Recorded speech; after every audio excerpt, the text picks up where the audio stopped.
एक टीचर होकर मैं चंदा क्यों मांगूंगा, भीख क्यों मांगूंगा इन बच्चों के लिए? सहयोग मांग करके हम इन बच्चों के लिए जो है काम करना चाहते। क्यों?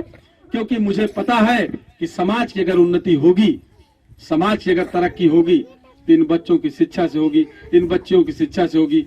यही बच्चे आज श्यामलाल आप लोगों के बीच में अगर बोल रहा है तो शिक्षा के नाते बोल रहा है, वो शिक्षा के दम पे, शिक्षा के नाते बोल रहा है, अन्यथा हम भी कहीं न कहीं कुछ दूसरा काम कर रहे होते।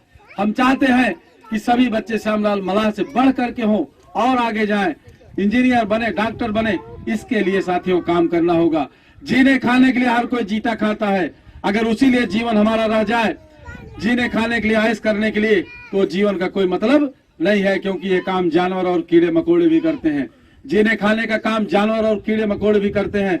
अगर हम इंसान हैं, इंसान बन करके इस धरती पैदा हुए हैं, हमको अपनी कौम की तरक्की के लिए काम करना चाहिए, अपने समाज की तरक्की के लिए काम करना चाहिए। और जो हमारे समाज का गौरव मिट गया है, उस गौरव को हमको पुनः वापस लाने के लिए काम करना चाहिए।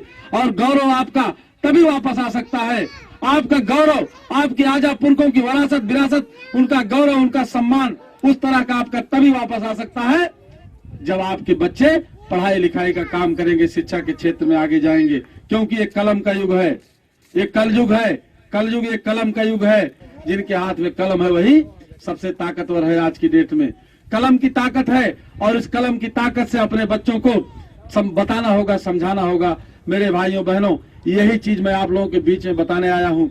हम यही चाहते भी हैं कि गांव गांव शिक्षा की अलग जगह जाए, गांव गांव शिक्षा का प्रसार। जब एक माहौल तैयार हो जाएगा, देखी देखा, भाई हम लोग जो काम करते हैं देखी देखा ही करते हैं।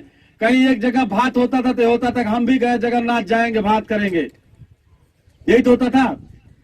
अगर एक लोग कोई अखंड रामायण करवाते थे तो भाई हम भी अखंड रामायण करवाएंगे। हम कह रहे हैं इस तरह से देखी देखा। आज जैसे यहाँ कोचिंग के लिए इकट्ठा हुए आप लोग, कोचिंग के लिए सहयोग कर रहे हैं, ऐसे यहाँ की देखी देखा, आज यहाँ कल वहाँ, कल यहाँ, इस तरह से गांव गांव एक मुहिम चलेगी। और ये मुहिम चल चुकी है, बस इसको आप लोग संभाल लीजिए। जिस दिन हम लोग इस पे काम करना शुरू कर देंगे, गांव गांव काम शुरू हो जाएगा।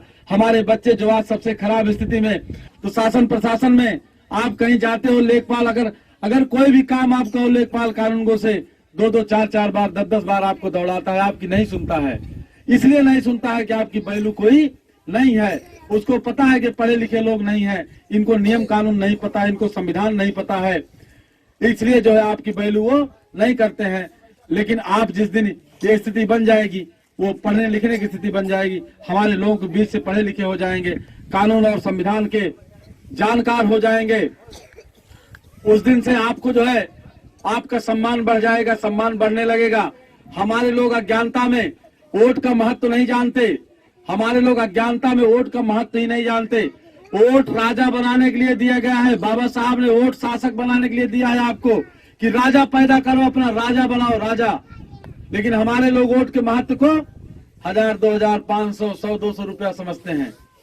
आप सोचिए, विचार करिए, जिसका पावर दिया गया आपको राजा बनाने के लिए, वोट को अमूल्य चीज होती है, वोट का कोई मूल्य नहीं होता, अमूल्य है। इतना बड़ा मूल्य और किसी का होता नहीं, उसी से शासक बनते हैं, सत्ता बनती है, राजा बनते हैं उसी से।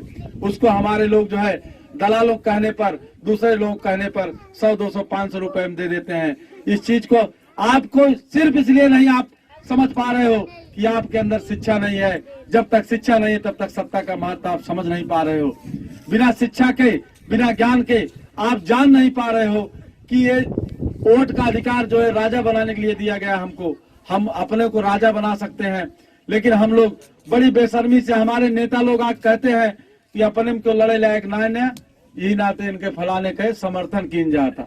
हम कह रहे हैं कि हमारे आजा पुरखा, हमारे दादा बाबा ने दुनिया को सभ्यता दिया और आज हम ये हालत हो गई कि हम लड़ने लायक नहीं है। और लड़ने लायक अगर नहीं है, लड़ने लायक बनाएगा कौन फिर? कहां से सीख के आएंगे हम पर लड़ने लायक?